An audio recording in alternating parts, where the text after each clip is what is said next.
"You're making too much of it." That was what she told me the very first time. It was well past midnight. She had just returned, easing the door open as if she didn't want to disturb me. But I wasn't asleep. I was already there, sitting in the darkness, waiting. "Oh, you're awake," she said, a little caught off guard. "Yeah," I answered evenly. "You said you'd be home by 10. She let out a breath and tossed her keys onto the counter. "Work took longer," she replied casually. "You're overthinking." That was the first incident, and I chose to ignore it. I told myself trust was the foundation of any relationship, at least. That's what I believed back then. But it didn't stop there. It kept happening. Late nights stopped being occasional and became routine. Phone calls were suddenly taken in separate rooms. Messages vanished the moment I walked in. And every time I noticed something off, the response never changed. "You're overthinking." At the beginning, I doubted myself. Maybe she was right. Maybe it was stress, insecurity, maybe I was imagining things that weren't there. But eventually, I began noticing things that didn't need interpretation, things that were simply facts. Her phone lighting up at 2 in the morning. The way she smiled at texts she wouldn't let me see.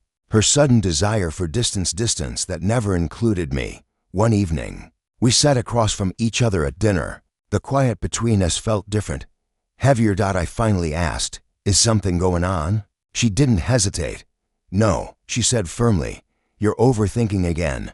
I studied her carefully. She wasn't defensive, just dismissive, as if my question didn't even deserve consideration. That's when something changed. Not in her and me. I realized something simple. If I kept asking, she would keep brushing it off. So I stopped. No more questions, no checking, no reactions.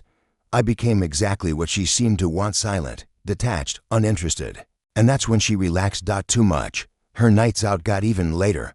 Her excuses became thinner. Still, I said nothing.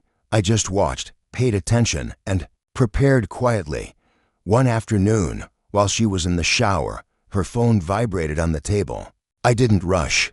I didn't panic. I just glanced at it. A name I didn't recognize: Daniel. The preview of the message said enough. Last night was perfect. I looked at the screen for a moment before it went dark again. And just like that, everything made sense. There was no confusion, no doubt, no second guessing, just clarity. I didn't confront her, not then. I didn't need explanations anymore. What I needed was a decision. That same evening, I contacted a lawyer.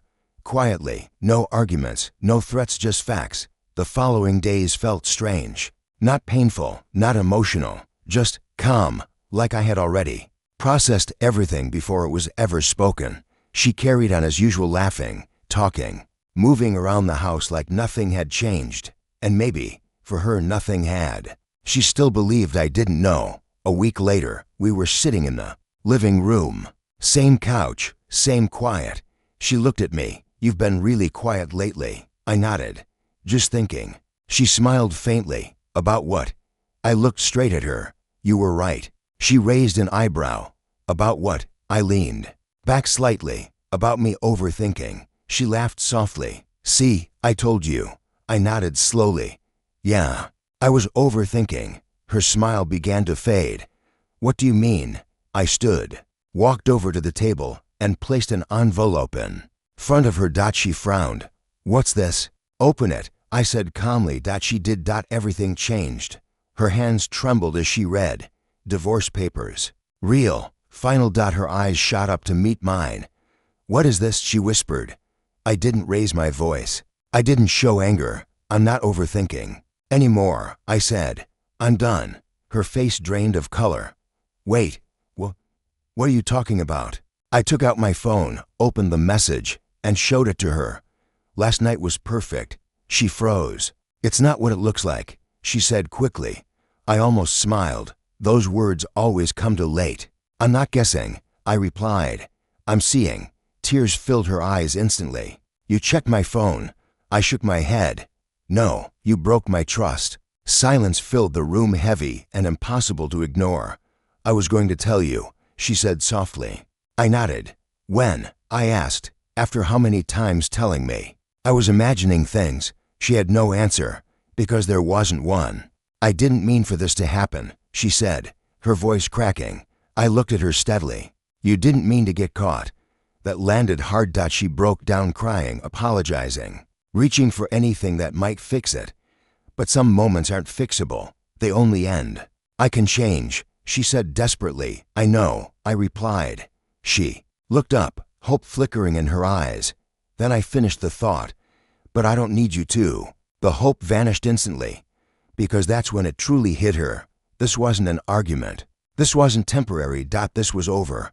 I picked up my keys and headed for the door. Before leaving, I paused and said one last thing. You kept telling me I was overthinking. I glanced back briefly. Turns out, I was just trusting the wrong person. And then I left. No shouting. No chaos. Just silence, the kind that comes when everything has already been decided. In the weeks that followed, she tried reaching out. Calls, messages, apologies. I didn't respond. I didn't need closure. I already had it. The moment I stopped doubting myself and started believing what I could clearly see. You're overthinking. Funny how those words were meant to control me, but in the end, they were the reason I finally saw the truth.